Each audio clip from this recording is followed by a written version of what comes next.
Welcome back to the Zero Talent Pod. I'm back here again with Christian Sutton, WWGA, and Devadici Supari here. We just finished up watching the 1 o'clock window of games, more like the 4 o'clock window of games just because of the hour and a half delay of the Jaguar game. But to say the least, I'm very impressed with the Jacksonville Jaguars. This is a great week for Trevor. He looked really good. He did throw the one interception. I don't think it was that bad. I think it was open. I think Travis Hunter was there. I think J.C. Horn just made an incredible play that you're not going to see very often. But I was very impressed with Trevor. The offense looked really good.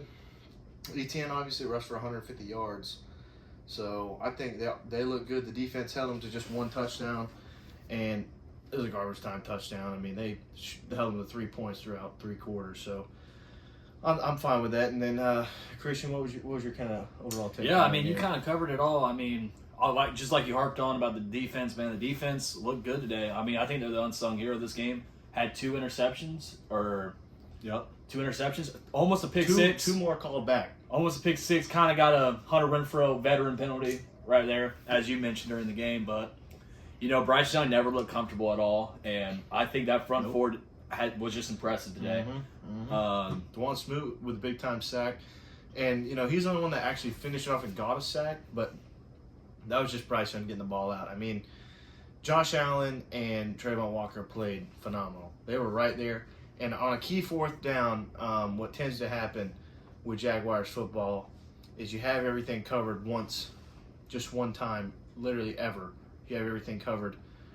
And then, you know, you have a quarterback who's not even mobile rush for a touchdown or 50 yards, I don't know. And somehow we managed to actually put out a quarterback spy after Bryce Young started killing us with his legs. We finally spied a quarterback, which we haven't seen a defense do for the Jaguars in a long time. So 3 turnovers today, including the fumble by Bryce Young. Very underrated fumble by Bryce Young. And this defense has just stepped up in a tremendous way. Oh, yeah. Hopefully they can continue to do that. Foye punched that thing right out. I mean, he ran up. That was right before halftime. Foye runs up, punches that thing out. Jaguars recover. And obviously Trevor goes down the field and gets us 3 points before halftime. So would I have liked to see a touchdown in the second half? Absolutely. But being that it's week 1, you know, Trevor looked really comfortable. There was a weather delay, so that sort of threw, I think, the offense off a little bit. But we still look good. I mean, you can't complain about putting up 26 points. Yeah. I mean, especially when you're talking about Jaguar football, when you're used to putting up 10, 13 points. So, Davey, how do you feel about Travis Hunter's debut? I think it looked good. Would he have 5 catches? Yeah. No, 6. I think he had 6 catches. 6 catches for, I think, 33 yards, but he held on to the ball. I don't think he dropped anything. Like BTJ, I think, had 2 drops. And then obviously the 1 catch out of bounds. But I think Travis looked great. Travis looked really good. Yeah, I think we do need to work on the offensive line. It had some good moments, had some great pass protection. The run blocking looked good, but had some horrible penalties. And I mean, that just can't happen with 4 holding calls. Yeah. And that's kind of rough. Like to clean that up a little bit, but they did good enough for us to win this game, man. And just got to keep on trucking. I mean, that's what's going to happen. I mean, you got to think, you know, we talked about only, you know, putting up 2 touchdowns. I think we had 3 touchdowns negated by penalties. Yep. So they just got to tighten up. But, I mean, it's a first-year head coach. This is an offensive coordinator, Liam Cohen, that's coming in. But, you know, you can clean up those penalties. But Trevor looked confident. You know, he put up 26 points. And, yeah, we played the Panthers. But you know what? It doesn't matter. We did not look as good as we did today when we were playing garbage opponents last year. So I'm impressed. I'm excited. We have a tough game on the road at Cincy next week. And Joe Burrow looked good today, but I guess we'll see. Yeah, let's get some score predictions from you, man. What do you got Cincinnati week 2 at Cincinnati? You got a tough game on the road here. What do you got? 24-20 Duval. I like it. I'm going to go a similar route. I'm going to say, because I have to be a professional, I'm actually going to go against our Jacksonville Jaguars. I'm going to go 31-21. Yeah. Final score. That's fair. Offensive firepower is really good. Jamar Chase, very under average day for him. I think he'll come back week 2, bounce back at home. But you don't think you think that defense is giving up 31? I think that defense. I mean, that Cleveland defense held them to 17. That Cleveland defense is tough though. You do have Myles Garrett. You got a bunch of secondary guys that they're good at football. I mean, they're not a bad defensive squad, and it's week 1, like you said. Yeah. You can't always judge a team by week 1. Cincinnati's horrible in the first 2 weeks of the season at the same time though. So. historically, I think that Joe Burrow's 1-10 through the first 2 weeks of the season already in his young He career. was 1-9, and then he won today. So 2-9. So 1-10. So it's going to be history. I mean, if they can win, it'll be history. I mean, for sure. I mean, he's up there with the one. We saw Josh McCown never won first week 2 weeks of the season, and actually Archie Manning has the worst winning percentage in the first 2 weeks of the season, going 3-15. 3-19. 3-19. Yeah. So definitely something that could happen. Something to look at. But I just think they would bounce back in a big way. So I'm going to go ahead and say 31-21 Cincinnati Bengals win Bounce that back. one. What do you mean? They won. Oh, did they win today? Yeah. Oh, I didn't know they won today. Yeah. Oh, good for those guys. Yeah. So they're 2-9. Oh, okay. Well, 10-4. Yeah. So I'm impressed though. I think we're gonna get it done on the road. I think Joe Burrow. I think the Bengals are gonna go deep in the playoffs this year. I think if that defense can just manage to play average football on defense, just be in the top, a top 20 defense, that's enough for Joe Burrow and the Bengals to be able to make the playoffs and make a run. And don't forget that, Lamar couldn't get it done against Pat Mahomes. Josh Allen can't get it done against Pat Mahomes.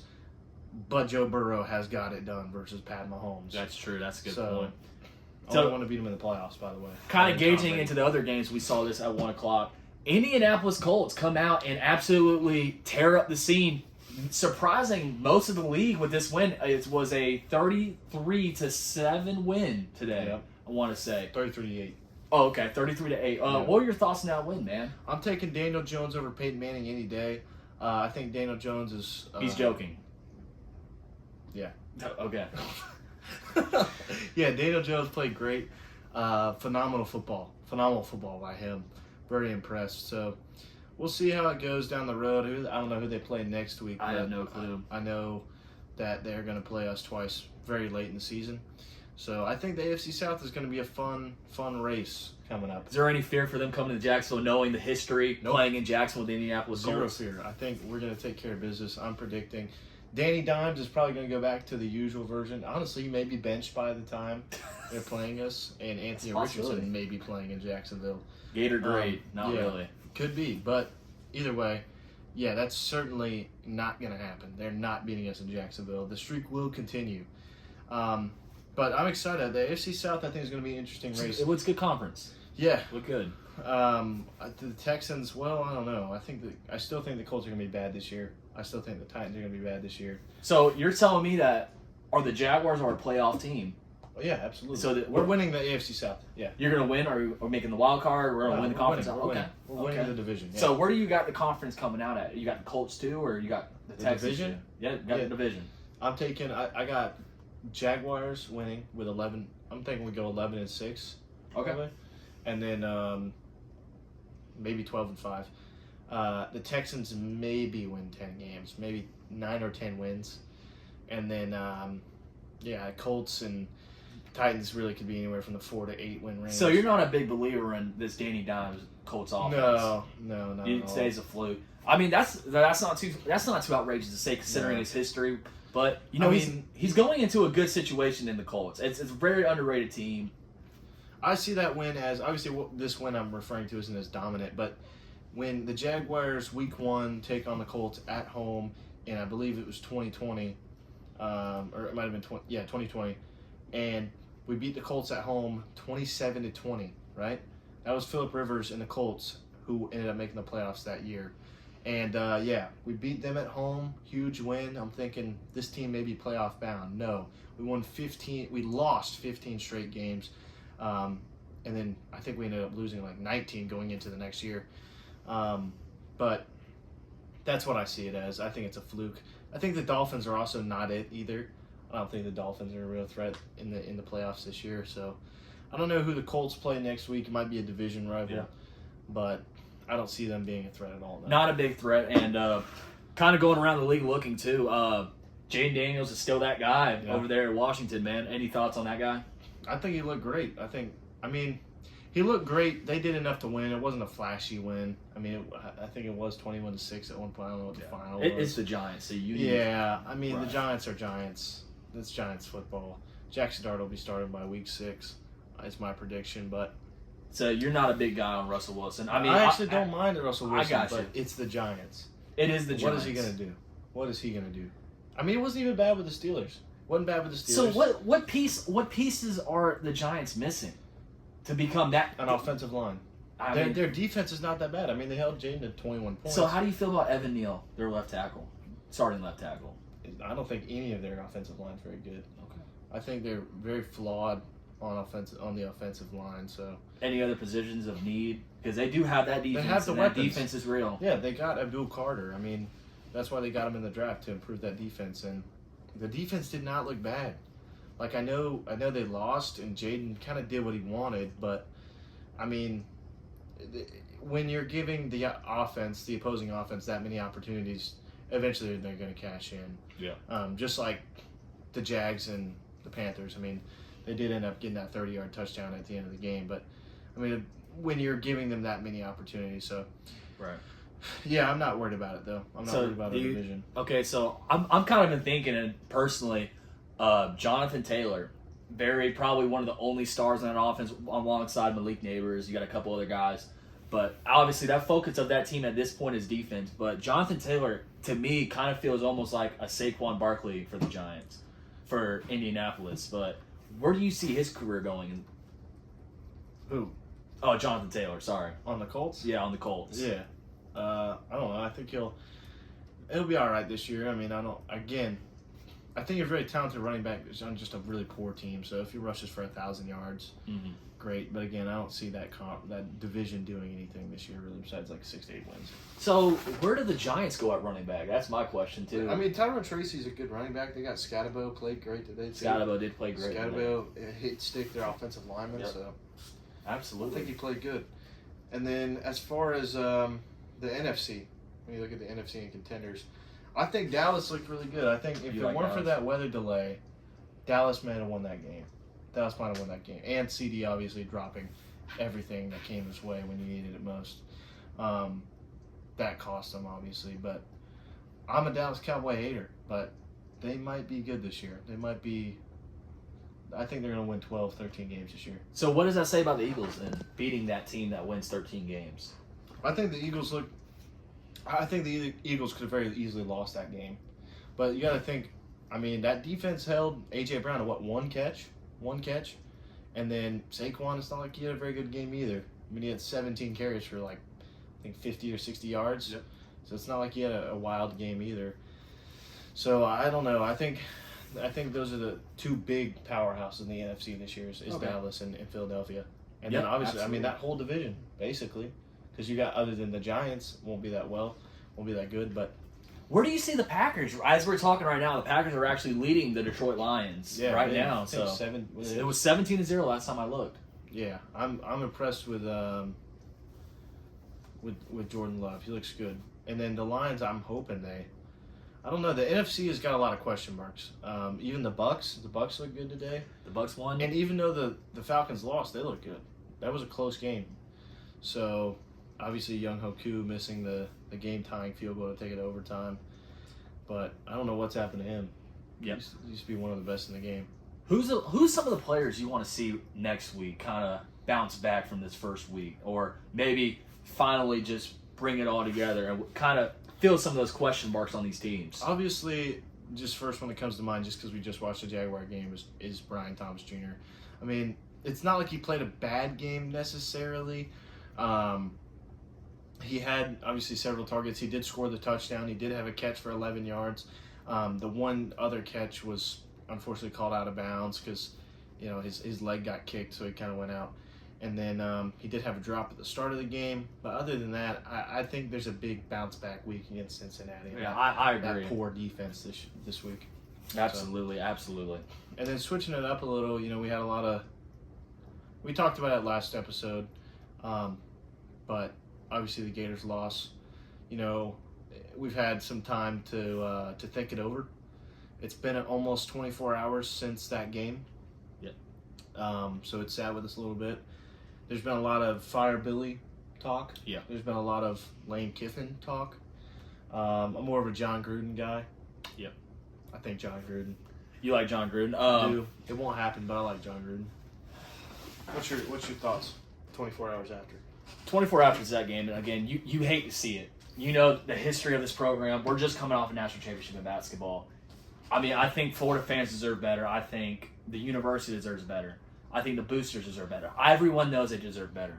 But if we really take the time and look back at that game, Billy Napier, his play calling is horrendous. I mean, that's known. He's a horrible game day coach. You shouldn't be playing call. It's year 4. It's year 4. It's time to grow. I mean, you got to get out of them growing pains.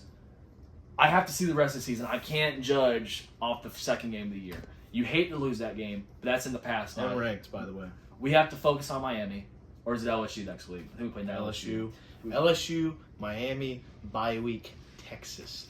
3 straight top 10 opponents.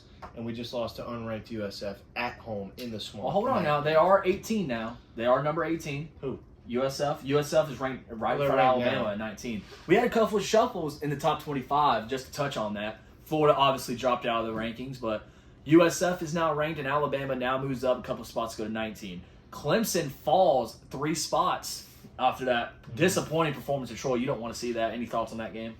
Yeah, I was hoping they'd lose, mostly because I thought Clemson was going to lose.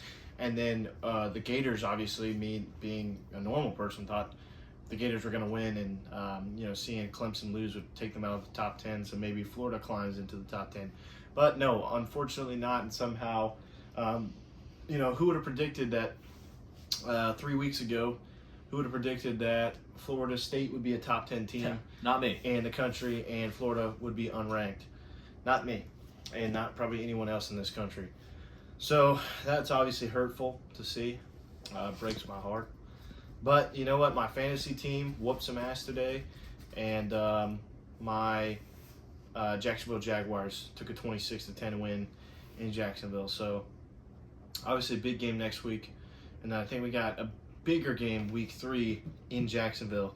The Texans come to town, which we have not won at home versus the Texans in a very long time. Since Saxonville, I believe. Wow, that's wild considering how much loss they've had as an organization just with the recency wins. I mean, but before that you had Davis Mills. I mean, you just got to win those games. I mean, that's terrible to hear for sure. Yeah, embarrassing to hear. Yeah. But you know what? Stuff happens. People change, as they say. Yep. So we'll see. Like we said, we got, you go from playing unranked USF in the Swamp to now playing number 3 LSU in Death Valley this week. So we'll see how that goes. Can we drop some score predictions? How about that, Mr. Davey? For the Gator game, I'm going to say Gators get out alive. Whoa, let's see that scale. What's that score prediction, dog? I'm gonna go 27-19 Florida. Woo! That's bringing back LSU Joe Burrow first year vibes, Yes, dog. Pick 6. Oh man, pick 6. I think sure. that was Donovan Steiner. It might have been Donovan Steiner. Oh man, what a Gator great, man. I mean, it's embarrassing for the program too when you have former Gators trash talking our current head coach. You saw LaMichael Pirine and Jacob Copeland. Mm-hmm. Man, that's embarrassing to see. I mean, seriously. Yeah, unfortunate to see. Unfortunate. Ooh, in Death Valley, you got to play a night game. Since 2000, they're actually 80 wins and like 19 losses. I mean, that's approximate, but it's about that. And it's at night at their place. I mean, that's just a hard game. And like you said, you're coming off a loss. Just to be a professional here, I'm going to have to go with LSU. I think LSU actually runs the table. I'm going to have to go it's going to be about 35 to probably 16. I mean, it's going to be a bad loss. Yeah. If they lose that game like that, I think that will come with Billy Napier's in a tenure. Yeah. I don't know. You have to keep that game within 8 points. I mean, the line right now is 9.5. I mean, here's my question. For sure. That we could very easily start 1-4 after that Texas loss. Do you think Billy gets fired? I don't know if 6-6 saves Billy's job because he lost to USF. I think if you beat USF and you lose 6 games and you win 7, you might have a case. All right, let's give them another year because we're going to make the schedule easier. I think since you lost to USF, you've now shown that you cannot win anything. You're a horrible game day coach. I'm almost off the train to fire Billy Napier, and if they lose next week, we're going to put on the screen possible coaching candidates, or maybe not on the screen, but we'll have me and Davey coaching candidates for Florida Gators because I'm done. You can't lose to USF and then not come out the next week and fight. You have to keep that game within a touchdown. That's to me. If you lose by multiple scores that Even game, 2 points or 10 points. if you lose by 10 points that game, I mean, I don't know. I mean, It depends on how it looks. like you But could if score a you're- garbage time touchdown. yeah. That's not no. Yeah. No. Yeah. If you're, we'd have to watch the game and see. But if Right. you're hanging around, we're making an effort. You see a lot of effort from The the guys team, fighting. and you're staying within a score or two of the number 3 team in the country after a brutal loss like that in Death Valley. I feel like that's okay. But here's the But if thing. you get blown out like we're expected to, Absolutely. And the line's 9.5.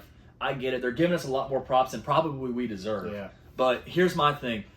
What happens to Florida fans if Florida somehow comes in here and wins that game? I mean, did Florida... That's the thing with Florida fans. Where do you rank us at that point? You don't. I don't know if you can rank us because at that point, you number haven't 13. proven. Number 3 team on the road you have. If USF makes the playoffs, I think that will become a quality loss for Florida. But at the same time, you still have to win that game because that's like losing to Florida State or USF. I mean, or UCF. If UCF was ranked and came into your swamp and you lost that game, I mean, that just can't happen. Come in, you go So, take over your trail. Like I said, I think if Florida comes in and they compete and they lose by 5 points or 4 points, I think that's a quality loss for Philly. We'll keep going. If Florida goes into LSU, Death Valley at night and loses by 25 points, Billy Napier will not have a job at the end of the year. I promise you that because then you have shown, okay, I cannot win the big game and I don't need to watch the rest of the season because you'd already lost to USF and you already lost by 25 points to a team that you should be competing with. Brian Kelly got hired about the same time as Billy Napier, if not less time, and they're at number 3. We are unranked losing to USF at home. That just can't happen. And like I said, Billy can recruit just like Brian Kelly can recruit. But unfortunately, Brian Kelly can actually coach football sometimes. Yeah. And Billy Napier cannot. So, and DJ, I said it during the game, I don't understand. There's never sense of urgency at all until we are losing or you're at a point where like, okay, DJ, like you have to make a play or this game's over. That's the only time he'll try to make a play, and it's just annoying. I mean, it literally took us being, I don't know if we were down. Yeah, we were down at that point, 15-9, and we finally were able to score a touchdown, and when we needed it most. And then from there, yeah, unfortunately, it went downhill after we scored. So what do you want to see out of this Gators team? I mean, seriously, you go to LSU, like I said, it's a pretty unwinnable game. I said that at the beginning of the year. This game is the most unwinnable game on your schedule. What do you want to see from these guys for Billy Napier to be your guy still? More discipline. Listen, if we go into Death Valley and we have if we have 4 or less penalties, I'm honestly okay with that. I mean, you go into Death Valley, you have a few penalties. I get it. That's fine. That's acceptable. 14 penalties in the swamp, not acceptable. So we'll see how that goes. The offensive line, I don't think played bad. I don't think the offensive line played bad in the first game, the second game. It's just bad decisions by DJ. I mean, that ball he forced on the interception. On that post route, yeah. It's just it wasn't there. I think he was just trying to make a big play, and it's just don't throw those balls, man. I mean, me just playing NCAA and Madden, I'm not throwing that ball. I'm not. I'm taking a dump off or I'm throwing it away. But the run game looked good. I mean, again, Jaden Ball had 6 carries on the first drive and then 7. 50 yards, yeah. It was like 6-7 the rest of the entire game. So it's just unacceptable. The play calling's got to be better. It just has to be better. You can't try to get it all back in one play. Put a drive together like we did at the start of the game. Yep. But we'll see what happens. I think I want to see better. I don't think the defense needs to be touched. I honestly think the defense played fine. Yeah. It's not on the defense. Florida has to do a better job. We get the ball at the 30. We go down to the 40, we're humming, and we stall out every time at the 40. We have to finish drives, and that's all it comes down to. And whenever you throw 3 touchdowns and you get 3 of them taken back for penalties, you're not going to win a game like that. You're not going to win a game going behind the sticks every time. Not to mention health issues, too. I mean, thankfully we haven't had any new injuries, but, Caleb Banks and Dallas Wilson still haven't played. So hopefully they come back, and we'll have them for that big game in Death Valley because Caleb Banks is kind of that leader for the defense. And obviously, Dallas Wilson's a freshman, but it'd be nice to have a weapon right now, especially when, Vernell Brown was able to make the type of plays he did. But Eugene Wilson really didn't play that great. I know he caught the touchdown, but I still am not super impressed with him.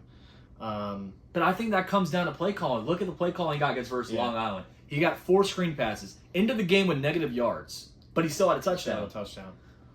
That just comes to show play calling. Yeah, I agree. So we'll see what happens this week. I'm hoping we change it up a bit. I mean, I agree.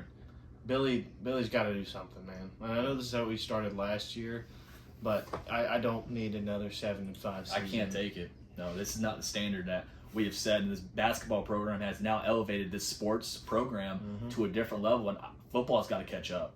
They just got to do it. We're not going to be a basketball school. I don't want to be a basketball school. But kind of switching gears here, Georgia, Austin Peay looked like they had a little bit of trouble there. What was the final score of that game? About 28-6 or something? Yeah, it wasn't very much. I mean, Georgia doesn't look very good either. I mean, I could see a USF beating them. I mean, when you look at who they've played, I mean, they had big. It's not that impressive of wins, dude. It's very untested Austin team. And Marshall, and they didn't play that great. So we'll see. I think Georgia could be one of those that could fall. That could fall down. I think that's definitely more our level than what they're giving them. But it's kind of weird, man. I mean, seeing all Florida's rivals just.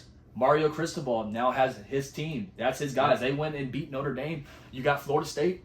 Finally figured their stuff out, apparently. I mean, they just crushed an FCS school. I don't know who they play next week, but they might be back. Virginia. They play Virginia. I mean, that's going to be might be a game. I don't know. But like I said, Georgia, I think, is honestly might be the weakest out of our opponents. I mean, both Miami and Florida State have been tested. And we do have Kentucky on the schedule. Do we have who has Kentucky? We have Kentucky and Ole Miss coming up as well. But, okay. Yep. Yeah, I would say Kentucky's probably our easiest opponent. I would disagree with you, man. I mean, I think Ole Miss will be a tough game. Or I think Ole Miss will be at Ole Miss will be an easier game than Kentucky. We don't have Kentucky at home.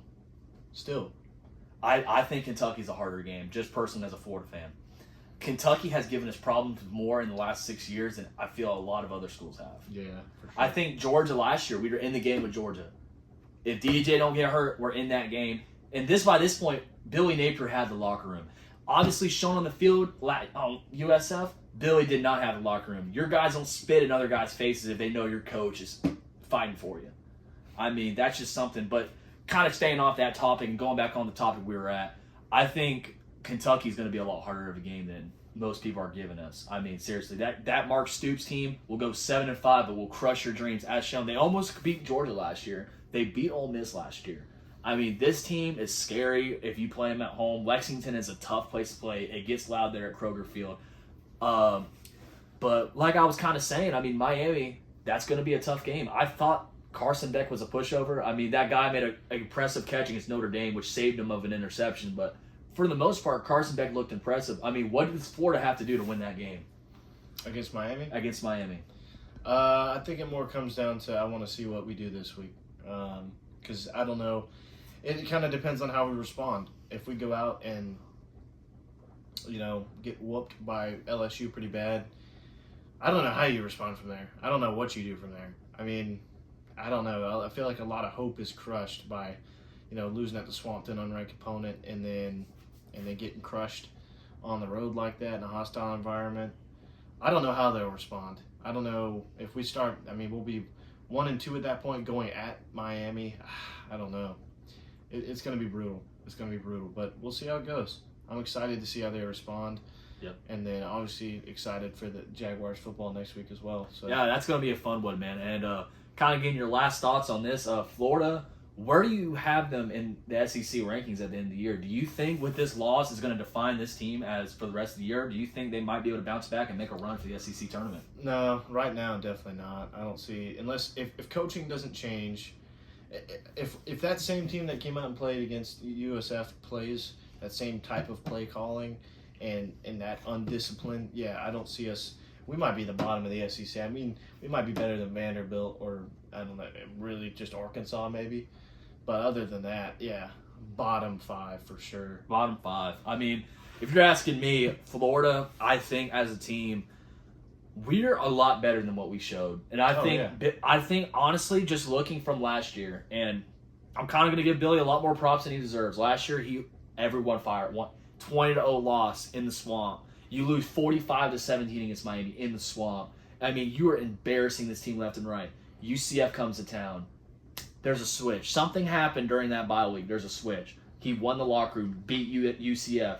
You come and who they play after that? They play LSU. Yeah, we went on that run of beating LSU, Ole Miss, Tulane. Right. Who do we play? FSU. And you go to Georgia and you compete. You go to Tennessee and you compete. something happened. That needs to happen again for Billy to save his job. That could be LSU. If Billy plays his cards right and gets those, I don't know what he said. If he fires his guys up and we come out the gates busting, if you beat LSU and you beat Miami, that could save your job. But again, where do you rank us if we beat LSU in the Swamp? If you beat, Death Valley? if it depends on the kind of win. I don't know, 12? If you win by 12, you ranked.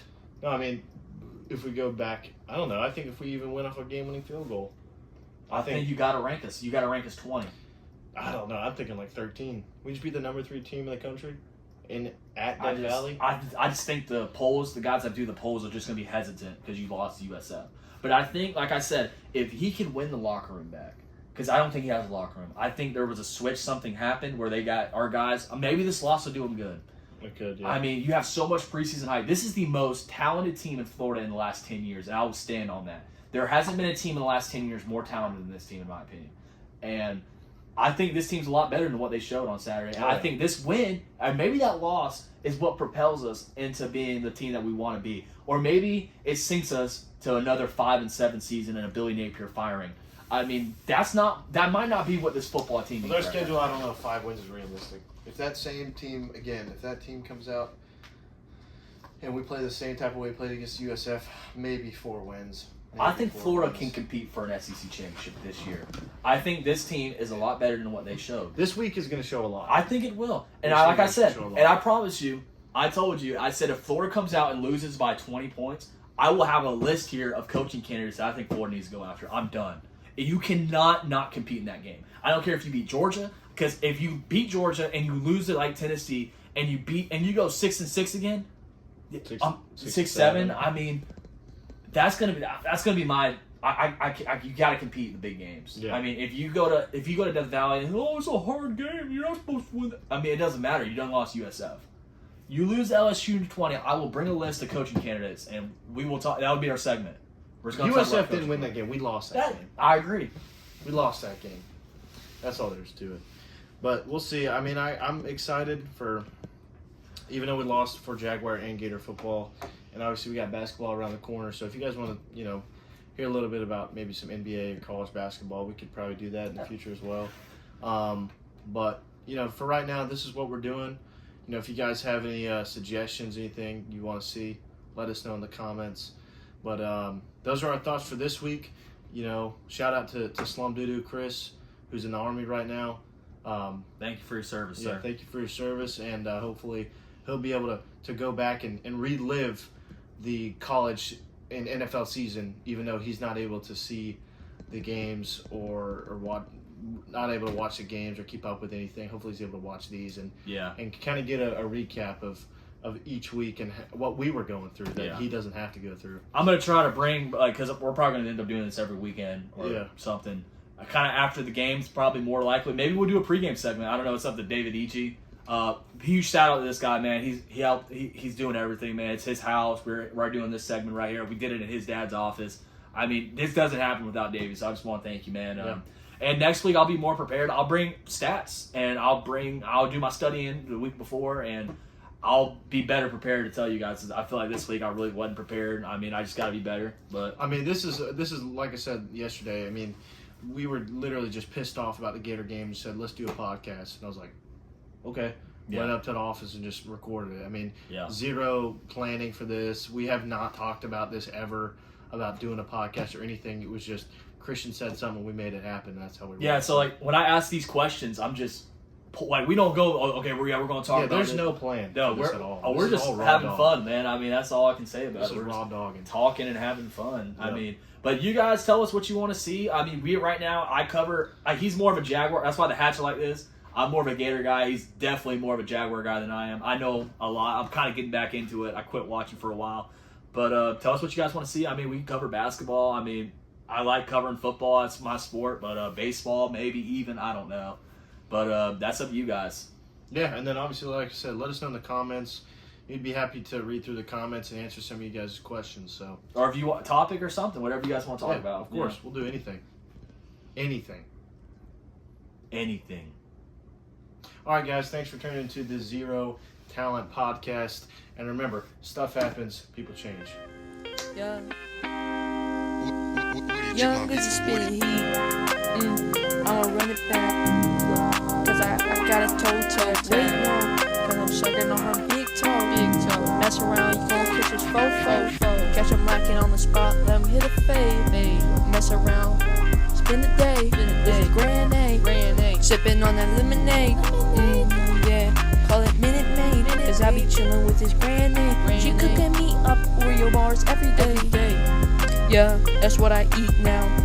Sipping on the Capri Sun pouch. Ooh, let me hit you with another one. Chillin' with the boys, yeah, they couple bums. Yeah, I'm chillin' with this Grand A. I be chillin' with this Grand A. I be chillin' with this Grand A.